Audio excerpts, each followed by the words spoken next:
Նպատակը եղել է ստեղծել այնպիսի նյութեր եւ այդ նյութերը հենց այնպես ուղղակի ընտրված նյութեր չեն եղել, դրանք վերցրած են եղել հիմնականում գիտական բոլոր աղբյուրներից, շատ լուրջ աղբյուրներից, անցել են բազմաթիվ հետազոտություններ, արվել է ամեն ինչ, որպեսզի պահվի շատ խիստ միջառարկայական կապը, արժեքային համակարգը, ինքնության գաղափարը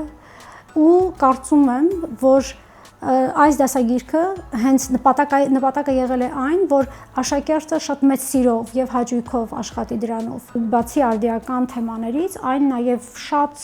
խորը գիտելիքներ է տալիս պատմությունից, աստղագիտությունից, տալիս է շատ մեծ արժեքային համակարգ, որովհետեւ սա ստեղծված է հենց հայ սովորողի համար, իսկ դա մեզ համար շատ առանցքային է եղել դասագիրքը ստեղծելիս։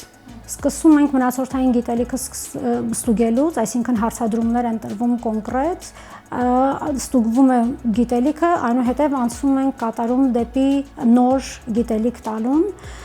իսկ նոր գիտելիքը չի տրվում ուղղակի ուսուցիչը կանգնելով ասելով գիտեք ինչ այսօր սովորում ենք սա եւ այն, այլ տրվում է հենց բովանդակության մեջ ամբողջական գիտելիքը,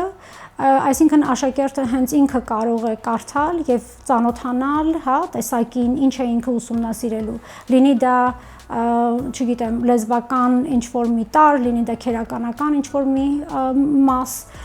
ցանկացածը տրված է բովանդակության մեջ, այսինքն դա ստիպում է եւ խթանում է, որ աշակերտը ինքնուրույն կարողանա շատ լավ սովորել եւ շատ լավ կողմնորոշվել ինչ է իրենից ներկայացնում, որովհետեւ ինքը առանձնացված չի լեզվական տեքստից։ Այնուհետև զարգացումները գնում են ավելի դեպի այն վարժությունները, որ ավելի թեթև են, ավելի թույլ ունակություններ ունեցող աշակերտների համար, գնալով հետո վարժությունը կարող է բարդանալ, մինչև կբերի արդեն կիրառման փուլ, որտեղ որ աշակերտը լրիվ ինքնուրույն արդեն կատարող եւ կիրառող է։ Դասագիրքը այս ձևով է կառուցված եւ սա արդեն հենց հիմնվում է չափորոշչային այն կետին, որ հիմնական գլխավոր գաղափարը հաղորդակցումն է։ Իդեպ հաղորդակցության մեջ կրկին նշված է, որ անպայման հաղորդակցվեք, ասենք ինչ-որ մի կոնկրետ գաղափարի մասին, օգտագործելով հետևյալ քերականական նյութը, որը որ դուք արդեն ուսումնասիրել եք։ Նաև ունենք մի ուսուցչի ձեռնարկ, որը դասագրքի հետ միասին տրվելու է ուսուցիչներին։ Ուրեմն ունենք բազմաթիվ այն բոլոր վարժությունները, որոնք որ ես նշեցի, բոլորը արդեն առանձնացված, բացված, բացատրված, տրված են տարբեր մոտեցումներով, օրինակ արագ սովորողի հետ ինչպես կարելի է աշխատել, ավելի դանդաղ սովորողի հետ ինչպես կարելի է աշխատել, ունի նաև հավելյալ բազմաթիվ նյութեր, տրված են էլեկտրոնային շատ լինքեր, որոնք կտանեն դեպի այն հավելյալ նյութերը, որոնք որ ուսուցչին պետք են գալու դասապրոցեսի ընթացքում, կան դասապլաններ, դասապլաններում դրված են ամենայն մանրակրկիտ ձևով բոլոր քայլերը, ինչպես ուսուցիչը պետք է դասապրոցեսը կազմակերպի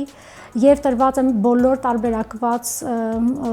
ձևերով դասապրոցեսը կազմակերպելու հմտություններն ու գործիքները։ Բացի այդ, ունենք նաեւ սանդղակներ, տարբեր պրոյեկտային աշխատանքներ գնահատելու համար։ Ունենք նաև օրինակ self-assessment-ի, ինքնագնահատման դեպքում, ինչպես կարող է ասենք ավելի բարձր առաջադիմությամբ աշակերտը իրեն գնահատել ըստ այդ սանդղակի, իսկ ավելի թույլ առաջադիմությամբ աշակերտը կամ ավելի դանդաղ սովորող աշակերտը ինչպես կարող է իրեն գնահատել, այսինքն նույնիսկ